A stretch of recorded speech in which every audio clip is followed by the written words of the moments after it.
Não, é sobre o livro. Estamos a falar sobre o livro. E aproveita e faça uma peça. Muito bem. Fica desse lado. Não, tá bem. Daqui? Epá, nós estamos aqui com a primeira. Tá bem. Mas isto não é brincadeira comigo. Vá para ali. Vá para ali. Ela, como ela tá atrás de si. Ah, tá bem, ok. Eu vou dar sinal a ela para... Ah, ok. Tá bem. Peço prestado. Vocês aí estão a gostar, né? Da brincadeira. Tá bom. E depois, quando for para depois... Ah, tá bem. É a técnica televisiva.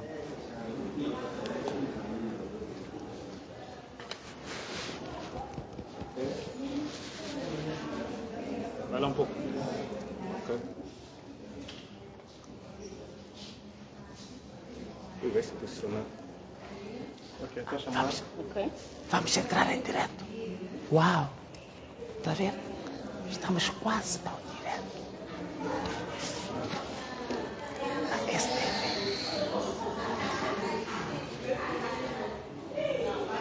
Ei! Blindados ali fora.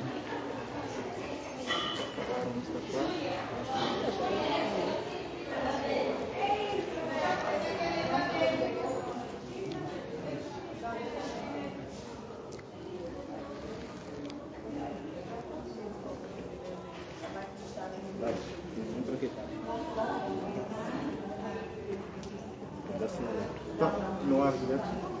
Exato, muito boa tarde, Leonardo Mustafa. Estamos, como disse, com o candidato presidencial Venâncio Mondlane, que há pouco tempo o seu mandatário esteve na Procuradoria-Geral da República a submeter uma petição contra os ilícitos eleitorais que têm acontecido desde que a campanha eleitoral iniciou. Alguns ilícitos que levaram alguns membros do Podemos, o partido que suporta a candidatura de Venâncio Mondlane, até a serem presos, mas também ilícitos de outros partidos que estão a concorrer para os pleitos de 9 de outubro e que foram registrados, assim é que é. Estamos com Venâncio Mondlane, que vai nos explicar ao certo o que é que se pretende com esta petição e quais são os principais ilícitos eleitorais que eles já rolaram. Muito boa tarde, sem direto para a STV Notícias. Tá, olha, muito obrigado pela oportunidade. Estamos aqui no lançamento de um livro maravilhoso sobre agricultura e desenvolvimento rural, mas vamos falar um bocadinho também sobre questões político-eleitorais. Bom, o que esta petição, não é verdade, é uma denúncia que nós fizemos, foi no âmbito daquilo que foi a promessa por mim feita ao longo, durante a comunicação à nação, em que eu tinha dito que efetivamente nós iríamos apresentar uma denúncia sobre casos de ilícitos, irregularidades e crimes eleitorais também, que para as pessoas perceberem a dimensão da parcialidade da nossa PGR, porque as atenções de todas as redes sociais, de todo o debate nacional, estava à volta da notificação que o Venâncio havia recebido da PGR. E ficou a ideia de que parece que o Venâncio era o maior prevaricador neste processo que está a decorrer da campanha eleitoral. Então nós fizemos o arrolamento de casos de conhecimento público, portanto que não precisam de investigação, é um caso de acusação, já não é caso de investigação, casos públicos se tornaram virais, cujas provas são mais do que evidentes, como a nitidez das águas cristalinas das nossas praias. Então, a questão central, minha querida, primeiro, são ilícitos que têm a ver com um grande problema cíclico e tradicional do uso de bens públicos para a campanha de um partido político. E é sempre o mesmo partido que o faz. E, para mim, a coisa mais grave são bens públicos de áreas fulcrais do nosso desenvolvimento. A área de educação, por exemplo. Nós, neste momento, houve um grande investimento que foi feito em relação a viaturas que foram adquiridas para o Ministério da Educação, que era para suportar, digamos assim, os distritos, as províncias e lugares de difícil acesso em matéria de educação. Essas viaturas, há tantas viaturas cujo registro é público a serem usadas na campanha de um partido político. Ponto número 2. uso de viaturas, bens públicos, até das forças de defesa e segurança. Portanto, temos imagens com matrículas que se tornaram virais de a Polícia da República de Moçambique, que diz que não tem meios para proteger o povo, de viaturas da polícia a servirem à campanha de um partido político. Portanto, primeiro, uso de bens públicos. Não se esquecendo que ainda no período da pré-campanha, o candidato do partido que neste momento está a governar de forma ilegítima, ilegal e fraudulenta o país, este candidato usou o avião presidencial para fazer a sua pré-campanha.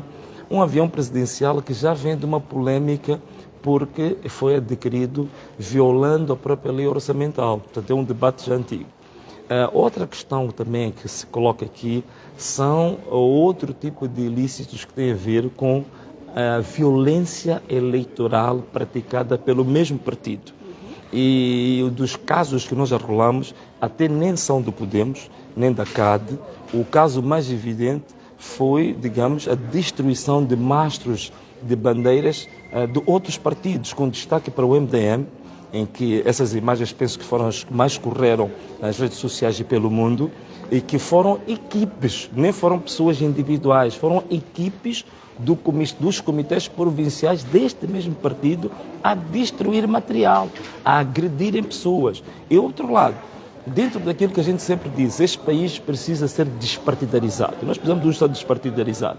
Nós temos variadíssimos casos de intervenção das Forças de Defesa e Segurança, da Procuradoria e dos tribunais manipulados, manietados para prender, condenar, sentenciar membros da oposição que supostamente tinham cometido irregularidades. No caso do Podemos, os dois casos exclusivos que nós tivemos de pessoas que estavam envolvidas em ilícitos, um foi Emakanga, o nosso mandatário, foi detido, ficou uma semana detido, agora o juiz decidiu para a sua soltura porque não havia fundamento da sua detenção, e em Tete eu reconheci publicamente que de fato houve um ilícito, um membro da nossa delegação distrital de Tete que rasgou a bandeira de um certo partido. Acaba de ser condenado a 10 dias de prisão efetiva e penso que cerca de 10 salários mínimos por aí fora. Portanto, veja só a disparidade.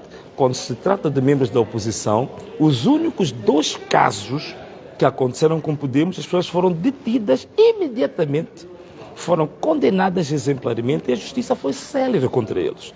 O que temos aqui, mais de 30, 40 casos do partido está no poder, e não começou hoje, começou na pré-campanha, não há nenhum processo movido, não há absolutamente nenhum auto até policial, não existe. Não se esqueça que ainda durante as eleições autárquicas houve um caso muito grave, que até deputados deste mesmo partido colocaram camisetes de dois partidos e foram pisando essas camisetes e não há nada que aconteceu com essa gente. Ou seja, estamos portanto, a ver que há a uma PGR dualidade, está a ser muito parcial.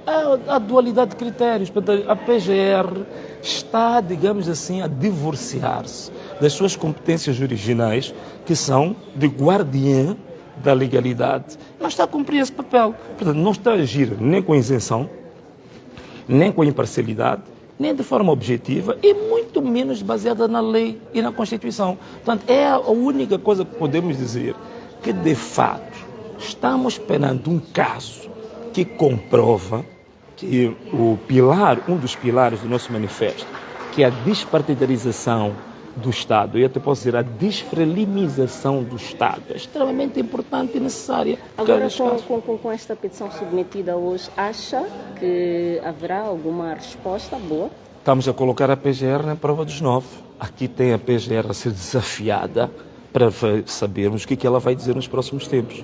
Nós juntamos casos públicos, cujas provas são mais do que evidentes.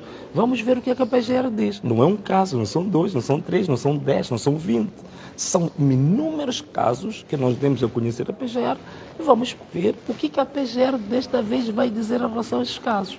Portanto, esta é a nossa grande expectativa de ver se a PGR de fato existe ou um fantasma.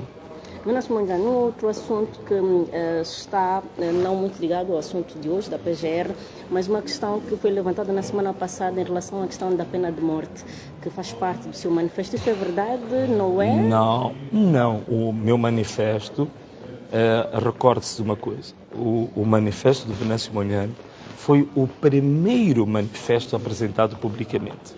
No dia 4 de julho, lembro-me dessa data, como é uma data simbólica para os Estados Unidos da América, no dia 4 de julho, nós fomos o primeiro pré-candidato e o primeiro partido que apresentou o manifesto. O nosso pré-manifesto tornou-se público e foi de discussão pública. E nós vamos ainda, dentro de dias, apresentar já em formato de livro o manifesto definitivo. Em nenhum momento o nosso manifesto se refere à pena de morte nem nada disso. Agora, o que acontece é que não pode ser confundido uma coisa. Eu não sou membro do Podemos. O Podemos é uma organização política que tem a sua estrutura própria e que produziu o manifesto anteriormente ao nosso acordo. Portanto, aquele manifesto é de um período que antecede o acordo. É um partido que tem que ter um manifesto próprio, porque tem um projeto próprio, uma agenda própria. Não, são duas coisas totalmente diferentes. Então, eu não sou membro do Podemos e nem tenho legitimidade para falar em nome do Podemos. Agora, eu posso falar do projeto político do Venâncio, que é este, que é público, que não tem absolutamente nada de secreto e toda a gente conhece. Que tem uns 6 pilares, que já foram muito bem debatidos. Em relação a essa matéria, nós temos uma área que é a reforma do Estado. E falamos exatamente da questão do sistema de justiça. E tudo o que nós dissemos sobre o sistema de justiça é para proteger, é para garantir os direitos fundamentais dos cidadãos, garantir o direito à vida, que é um direito fundamental. Ainda em relação ao direito à vida, nós já dissemos mais. Nós dissemos que queremos fazer uma revisão da Constituição da República para introduzir um novo direito fundamental. Porque o direito à vida, nós entendemos que o direito à vida, há pré-condições para o direito à vida.